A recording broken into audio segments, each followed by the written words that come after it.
Here we go. Hello, everybody. Hello, Mr. President. Great time. I love that house he has. I love David's house. What a house. That made the biggest impression, huh? Thank you, sir. I heard you have a pretty nice house, too. Yeah, we're in a nice house. We like Although houses. it's only worth $18 million, right? We're like, I know, the judge said 18 million. People said Palm Beach has gone down a long way. Hello, everybody. Let your winners ride. Rain Man David Sack. And it said we open source it to the fans, and they've just gone crazy with it. Love you, bestie. Queen of Quinoa. Thanks so much for sitting down with us, Mr. President. The All-In Pod's basically the four of us having conversations. It's kind of a spectrum of different views.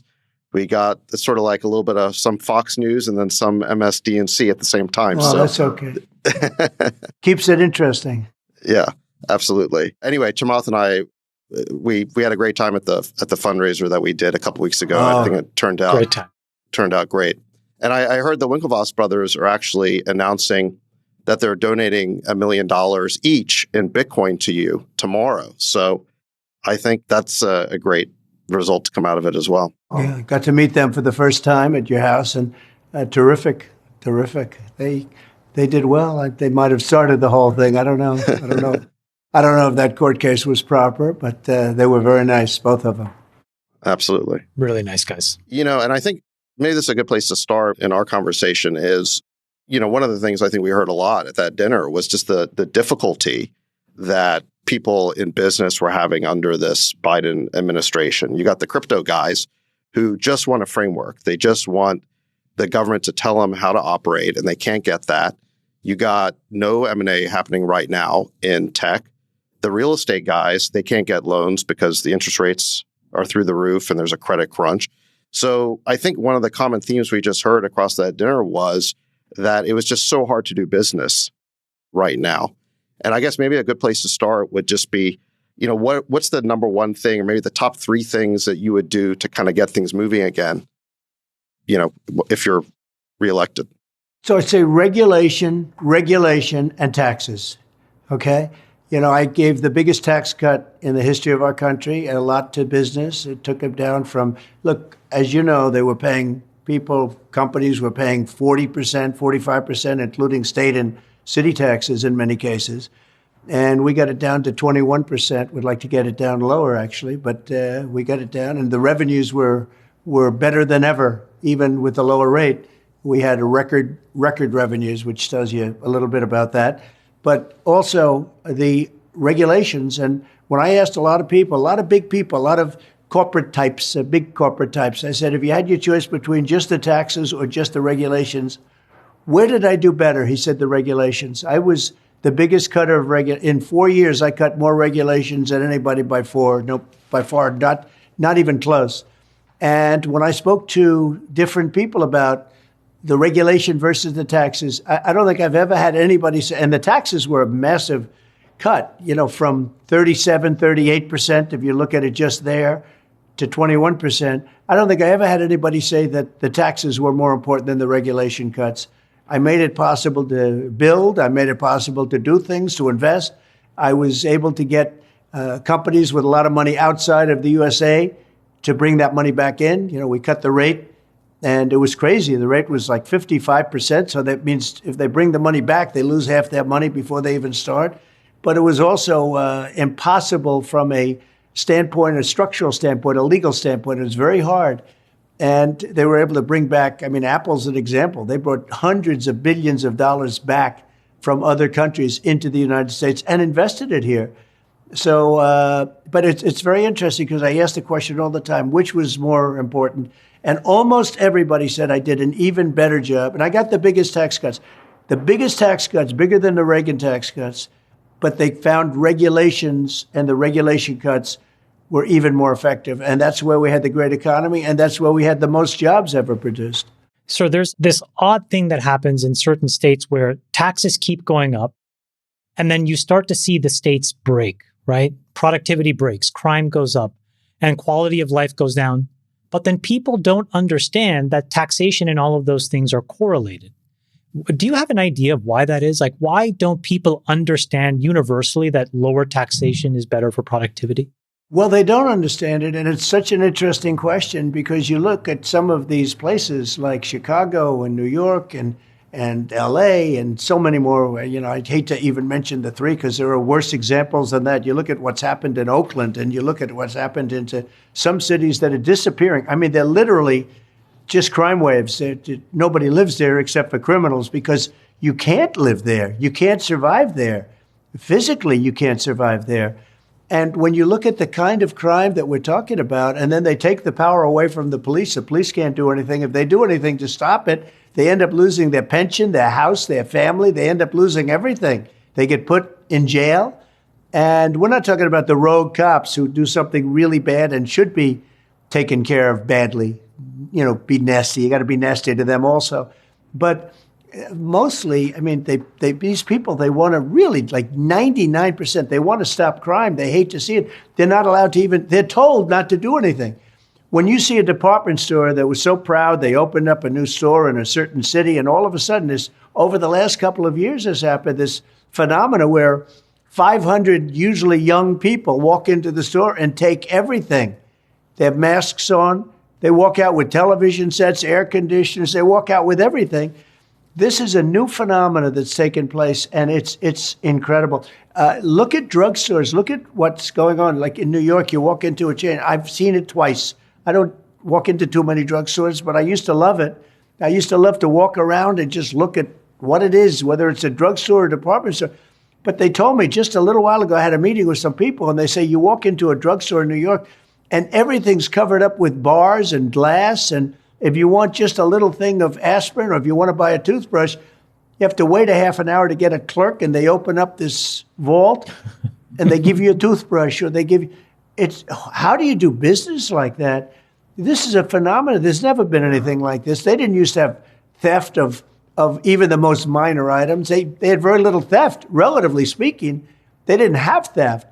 But the police would arrest them if they did something. Today, they don't. They have limits sometimes. If you steal less than $2,000, you don't get arrested. So nobody steals more than $2,000. It's incredible when you see what's happened to the quality of life in our country.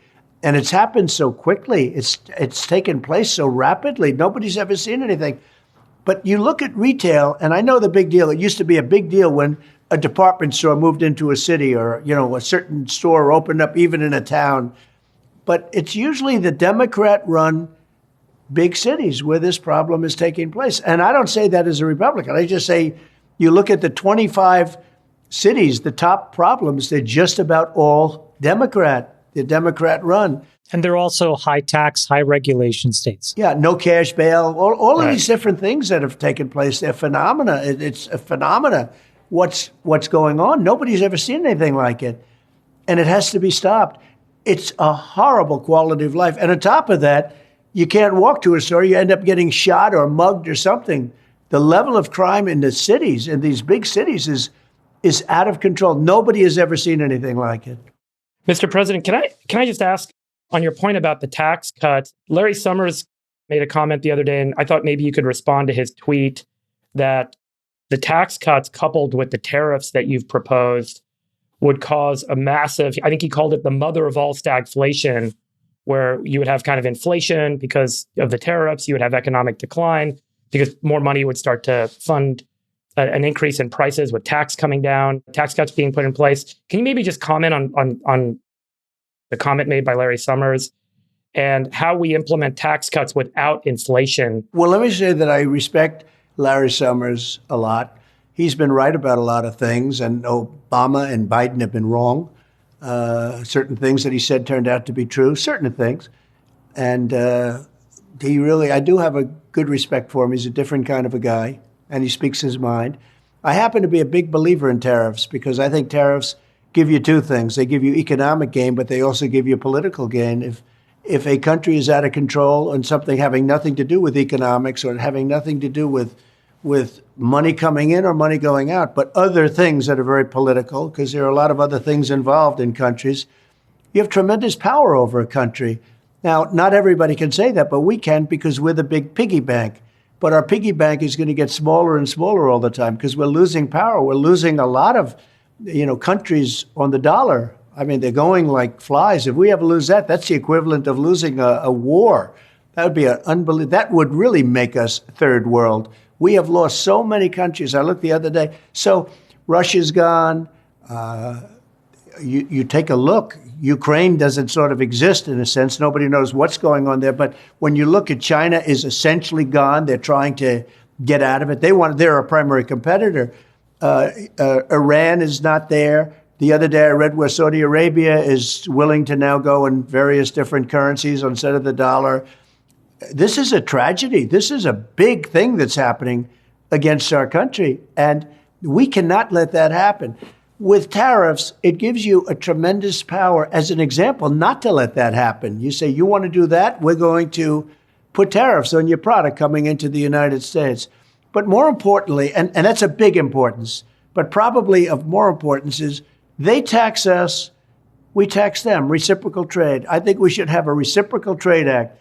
If China's going to charge us $100 tariff or 100% tariff on a car, then we should say, you got to pay 100% to us.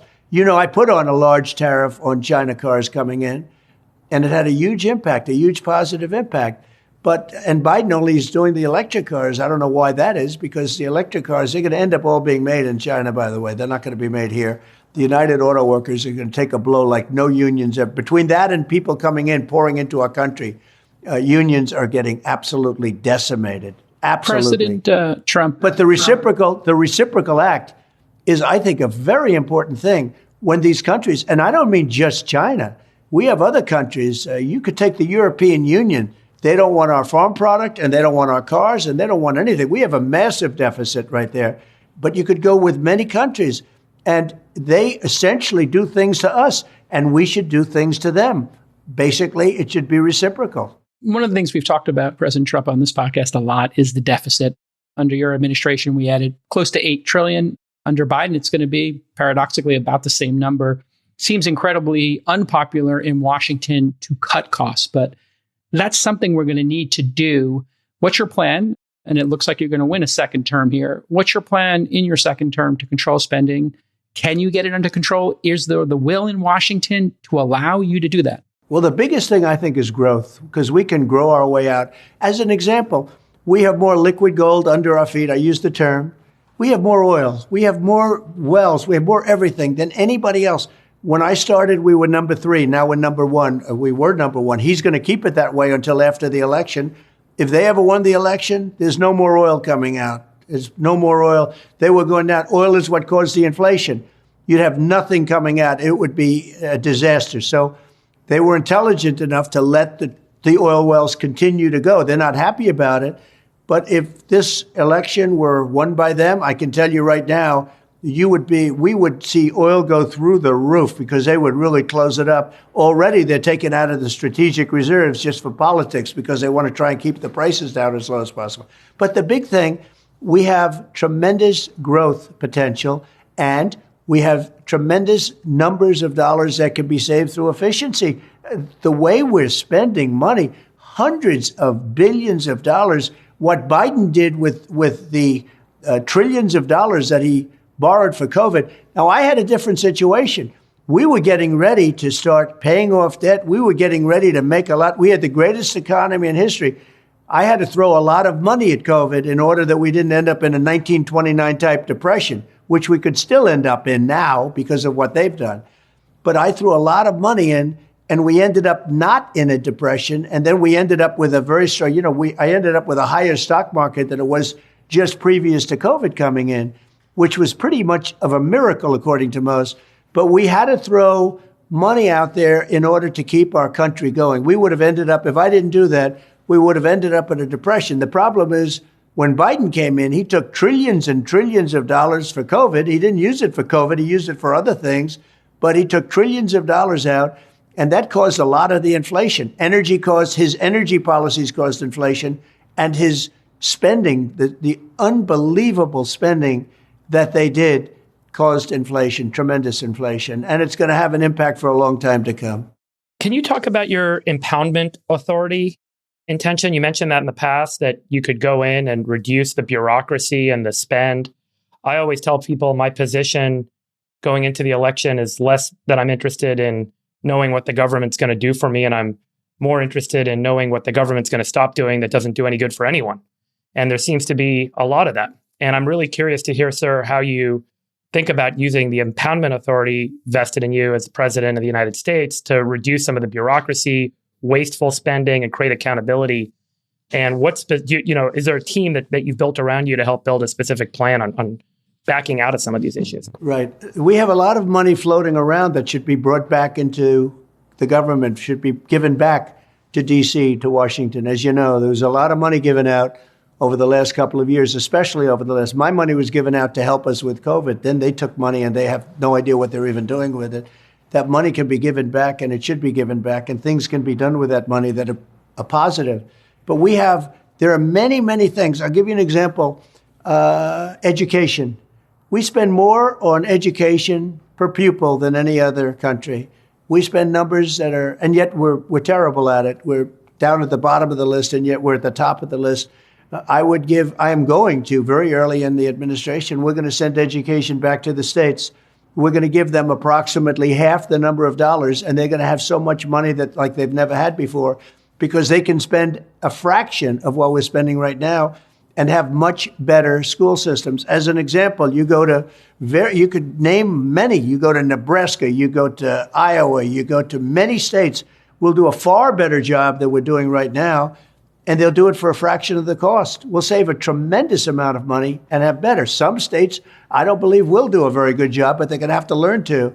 But we have, I would say most of our states will do a much better job.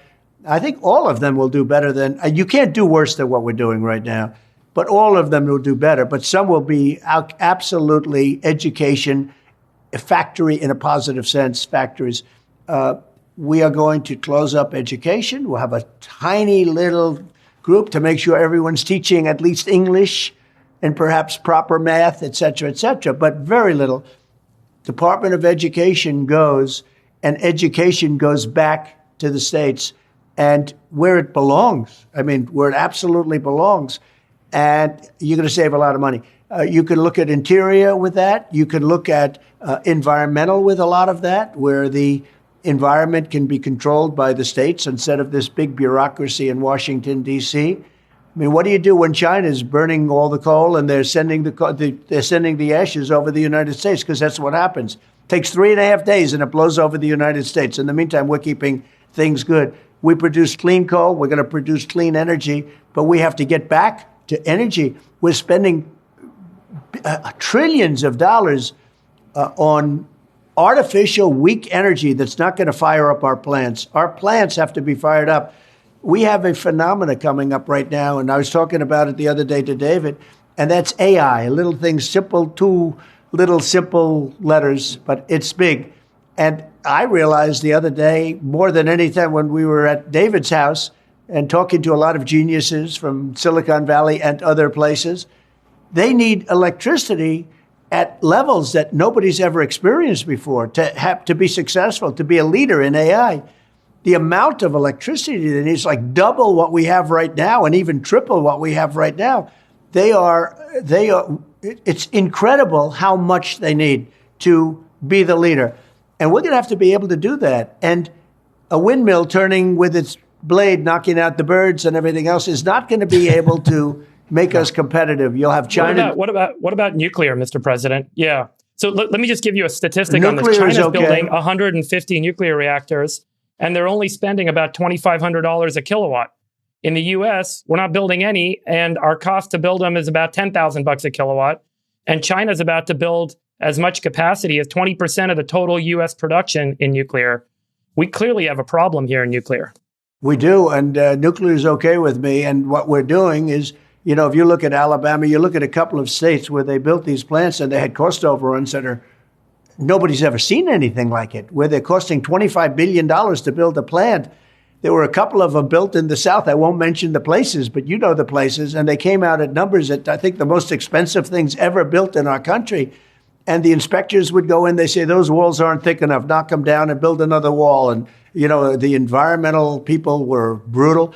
In France and in other places where they do have a lot of nuclear, they build small plants all the same. And if they need double the amount, they'll build two of them, as opposed to the nonsense that we've done where we build these massive plants and they never get built and they have cost overruns of 3, 4, 500%. Nobody's ever seen anything like it. No, I'm okay with nuclear, but you have to do it in a way that makes sense. And they have nuclear applications today that can be built and can be built reasonably inexpensively. But nuclear certainly is very strong power. Can I shift the conversation to foreign policy just for a minute, just to make sure we get time to talk about foreign policy? Is that okay with you guys? Yes.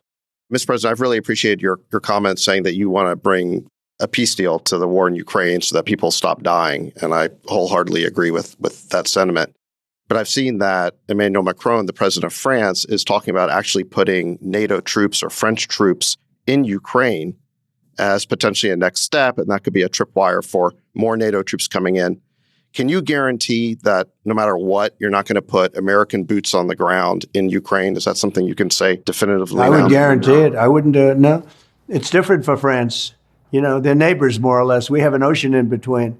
It's different for Germany, although Germany is much less involved than they should be, and other countries. But, we have a big ocean in between. One of the things I think is so unfair, David, I think it's terrible, is that we're at least $100 billion more than Europe, meaning Europe as a whole, put together. And the economies are similar size, believe it or not. That put together and us is about a very similar economy size. But it's much more important for them. It's important for everyone. You have to have, look, this would have never happened if I were president. Putin would have never done it. And it happened for two reasons. It also happened because oil went through the roof and he had all this money to prosecute the war. But the oil was at a much lower level, the price of oil. He wouldn't have been able to afford the war. All of a sudden, when it hit almost $100 a barrel, he said, he's one of the few to make money during a war because the oil has gone, and it stayed very high. It's extremely high right now, and it's going up. Oil prices all over the country are going up, as you probably have noticed. But I will tell you, that would have never happened. Ukraine would have never happened. The Israeli attack would have never happened. And inflation would have never happened. Those are three big things. Inflation would have never happened.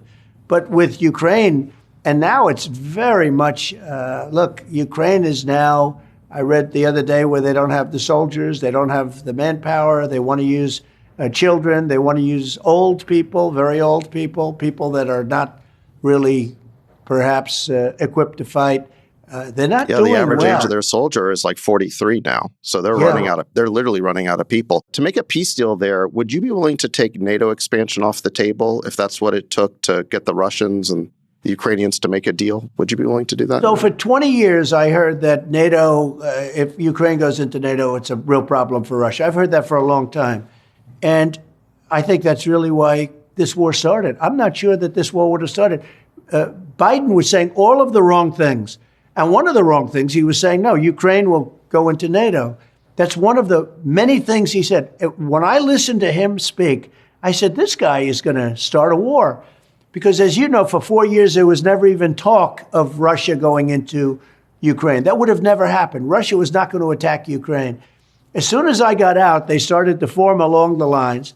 And I thought that Putin maybe, look, he's a good negotiator. I thought he was going to be doing that for negotiation purposes. Then all of a sudden they attacked. And I said, what's going on here? But if you look at the rhetoric from Biden, he was saying the opposite of what, in my opinion, you had to say. The things he was saying, and he's still saying it. He's saying things that are so crazy. Inflammatory. Yeah. I 100% agree. And, it turns out that the month before the Russians invaded, Blinken told Lavrov that the administration was not only going to bring Ukraine into NATO, but that they thought it was okay for the United States to put nuclear weapons in Ukraine. So no wonder the Russians hit the roof. I mean, you talk about provocation. Well, let's say you were running Russia. You wouldn't be too happy. And that's always been off the table. It's a border. And it's always been, I don't think that they would have, if they thought that that was going to remain sort of a territory where you don't have NATO, but they don't want to have soldiers right on their border. They don't want to have it. It's always been understood, and that's even before Putin. It's always been understood that that was a no-no. And Now, you can go against their wishes, and it doesn't mean they're right when they say that. But that was very provocative. And now it's even more provocative. And they're talking about, I hear routinely, they're now talking about Ukraine entering NATO. And now I hear France wants to go in and fight. Well, I wish them a lot of luck. I think good luck. Sir, can I ask you about Israel-Palestine?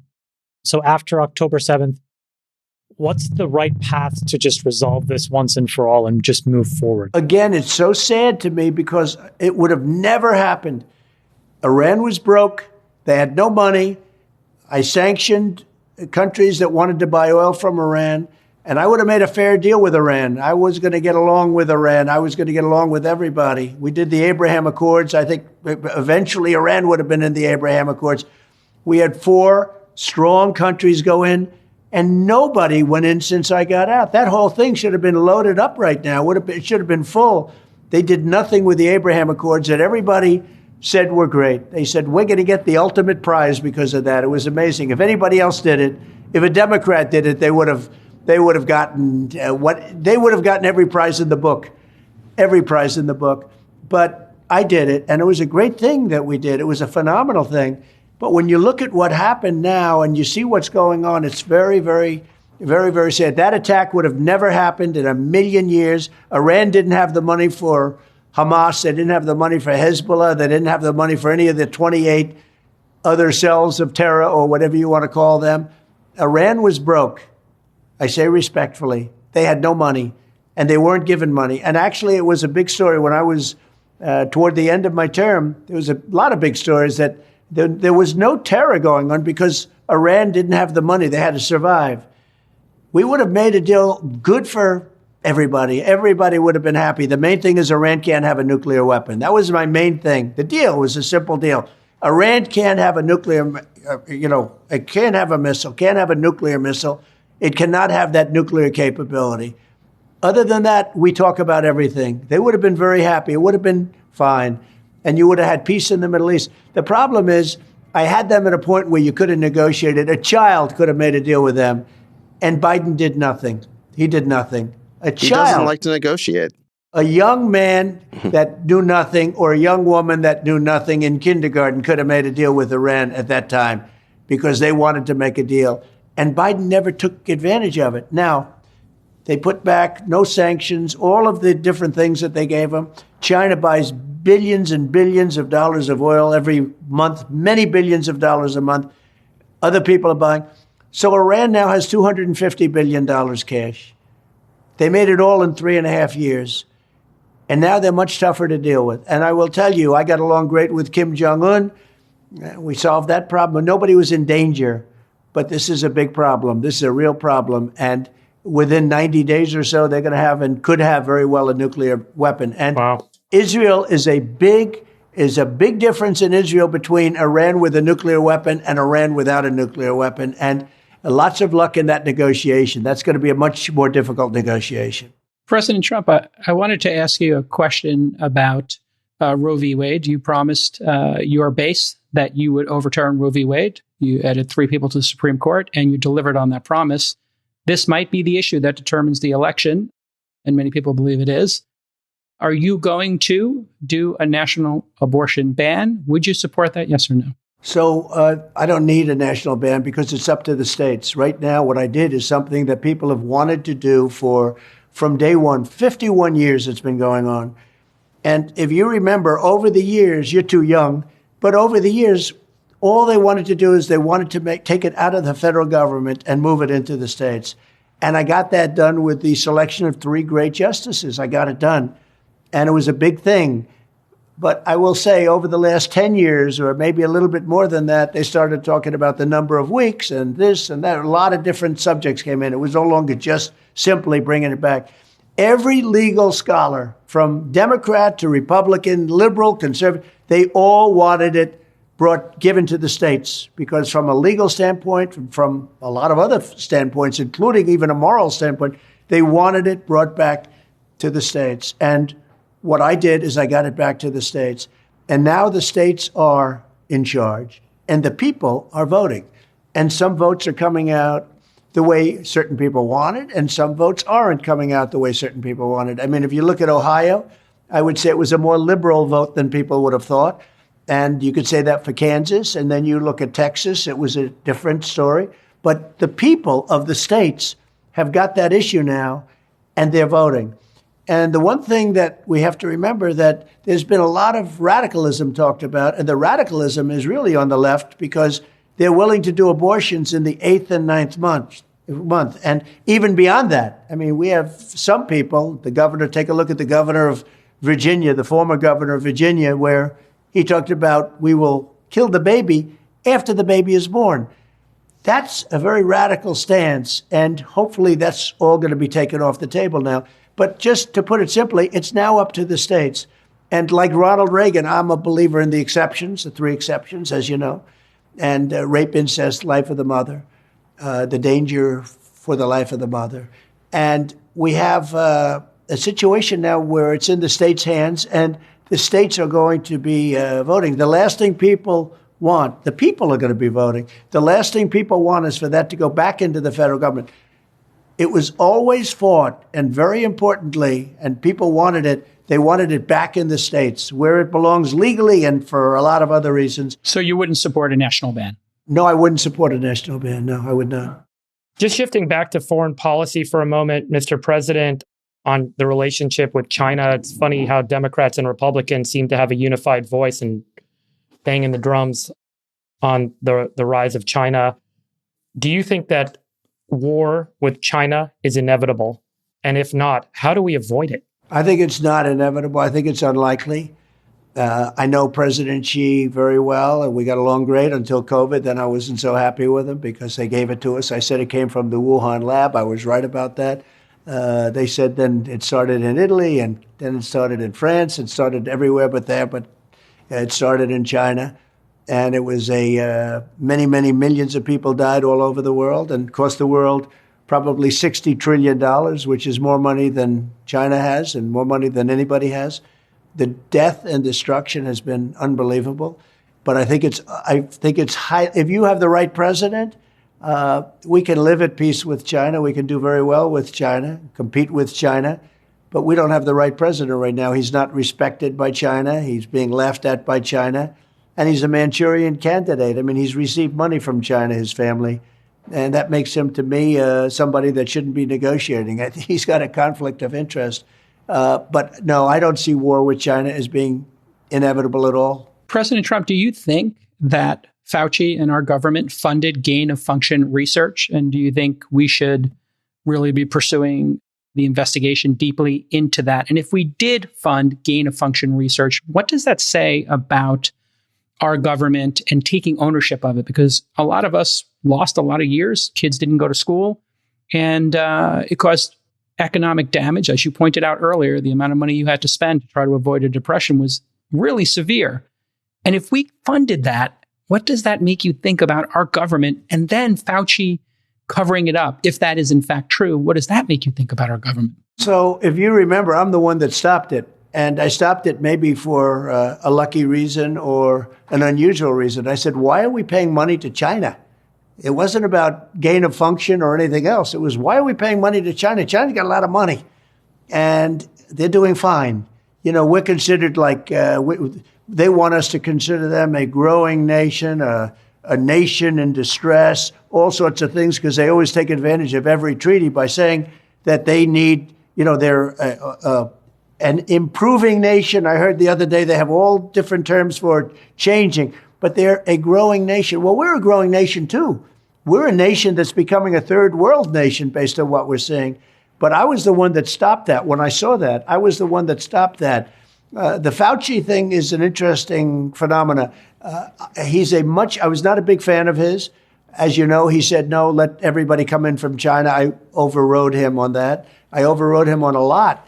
But he wanted the people from China. When I heard about this, I stopped it. We had a room loaded up with people, and nobody could even believe it. But I stopped it. We would have lost hundreds of thousands of people more, maybe more, much more, maybe over the millions, but hundreds of thousands of people more had I not stopped people coming in from China. Did he lie to you about the origin of COVID? Well, I've always said the origin was, where it came from, where it originally came from was the Wuhan lab.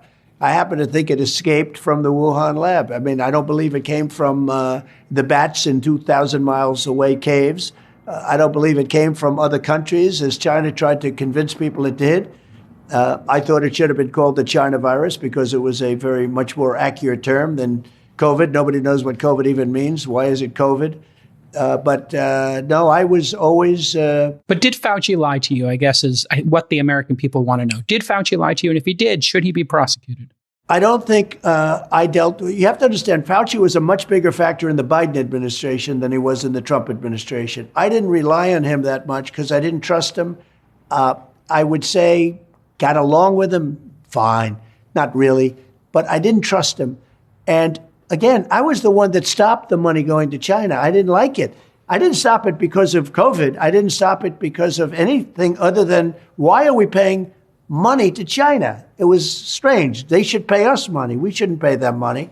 And one of the things I can tell you, the World Health Organization, so we pay them almost $500 million, and China pays them $39 million. And so I got out of the World Health Organization. They did absolutely nothing. They called it totally wrong. I got out. They called me and they said, we'll do anything to keep you in, anything. I said, well, why are they paying $39 million? We're paying almost $500 million.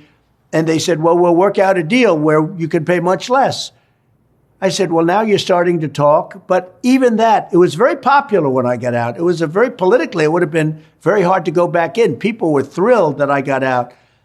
I could have made a deal to go in for $39 million. They offered me a deal to go in for $39 million, and I actually turned it down. I said, it should be if you look at, we're at $350 million and they're at 1.4 billion people, right? So it should have been 25% or less than that, but I didn't want to quibble. But I could have gone back in immediately for $39 million as opposed to 500.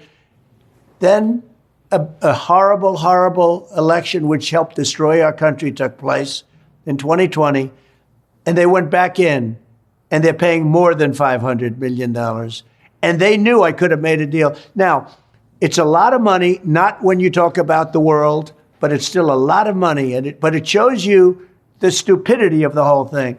They could have made a deal for $39 million. Instead, they're paying much more than they paid even before. And that's the way the mindset of our country is. And here's the big part. China totally controls the WHO. China totally controls them. We have very little control over them. And now they want to give control over our whole country to them, which would be a terrible mistake. Fauci brings up sort of the kind of deep state personality that you talked about in 2016 that's kind of like riddled all over the government. How much progress do you think you made, and what do you want to do if you become president in November? And do you have goals around the deep state this time around? And what are they? Well, I have a lot of things. I mean, I did a lot of things in the FBI. I fired a lot of their top people, including Comey, who's terrible at what he did, a terrible person and terrible at what he did.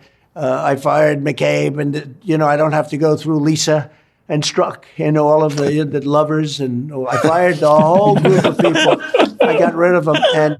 And so many of the agents are so incredible in the FBI down below.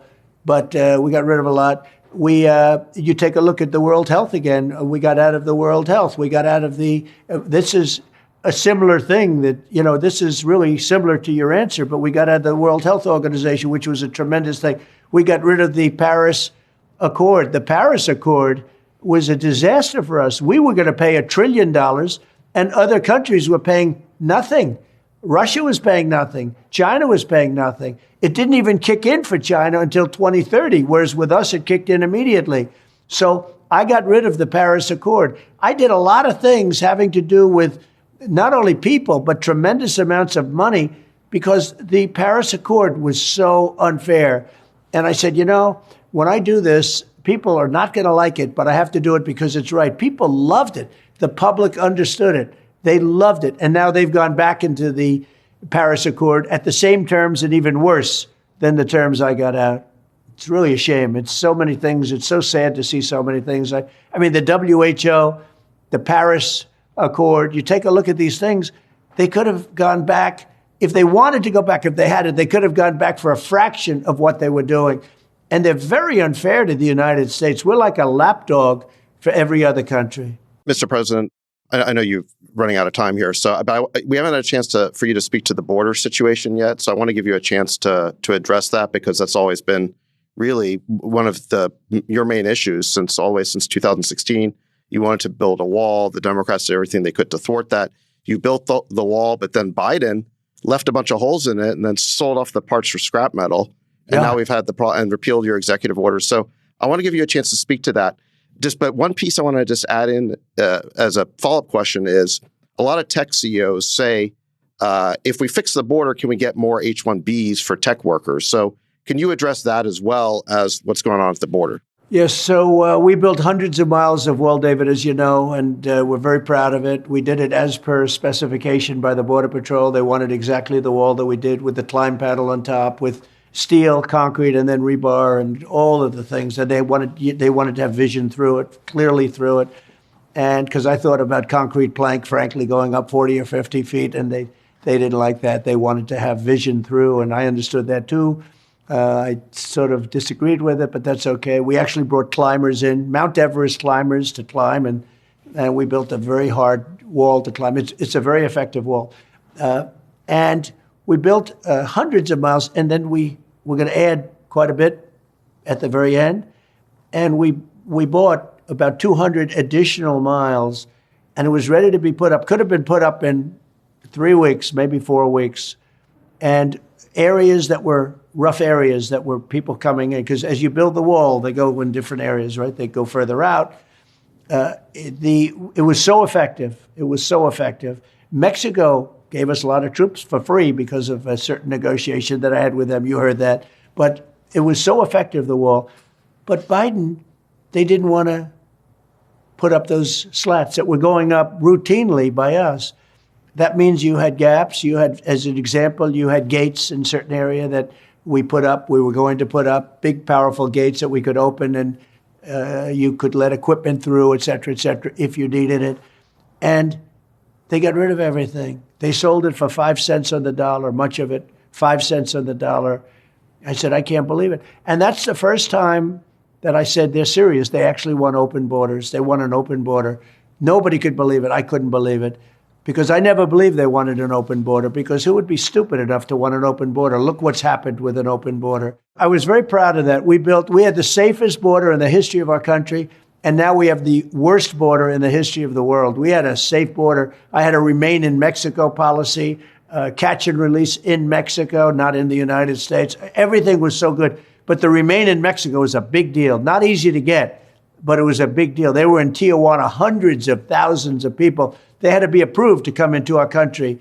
And now you look at what's happened. We've been overrun. It's an invasion of our country by people. Many people come out of jails and prisons. They come out of mental institutions, insane asylums, and we have terrorists coming into our country at a level that we've never seen before. It's a very sad. I never understood why the wall was so controversial. You know, every country needs to have a border, and a wall is a really good way to enforce a border. I never understood why they were so animated about stopping you from building the wall after you ran on that issue in 2016. They held you up for years with litigation. And then, like you said, they wouldn't just finish the little pieces of it, and they left big holes in it. And I think you're right. The only conclusion is they want an open border. I mean, how else do you explain it? They want to destroy our country. You know, the fact is, it's incredible.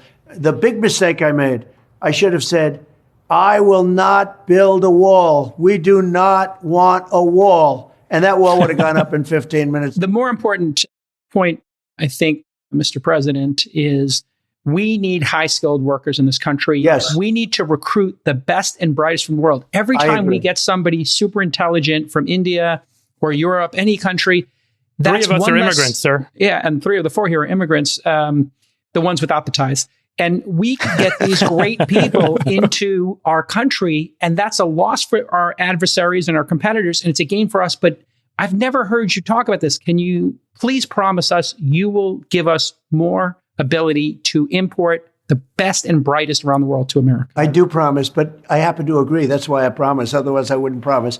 Let me just tell you that it's so sad when we lose people from Harvard, MIT, from the greatest schools and lesser schools that are phenomenal schools also. And what I wanted to do, and I would have done this, but then we had to solve the COVID problem because that came in and, sort of dominated for a little while, as you perhaps know. But what I want to do and what I will do is you graduate from a college, I think you should get automatically as part of your diploma a green card to be able to stay in this country. And that includes junior colleges too. Anybody graduates from a college, you go in there for 2 years or 4 years. If you graduate or you get a doctorate degree from a college, you should be able to stay in this country. And you know more stories than I do, but I know of stories where people graduated from a top college or from a college and they desperately wanted to stay here. They had a plan for a company, a concept, and they can't. They go back to India, they go back to China, they do the same basic company in those places, and they become multi-billionaires employing thousands and thousands of people, and it could have been done here. And a bigger example is you need a pool of people to work for your companies. You have great companies, and they have to be smart people. Not everybody can be less than smart. You need brilliant people. And we force the brilliant people, the people that graduate from college, the people that are number one in their class from the best colleges,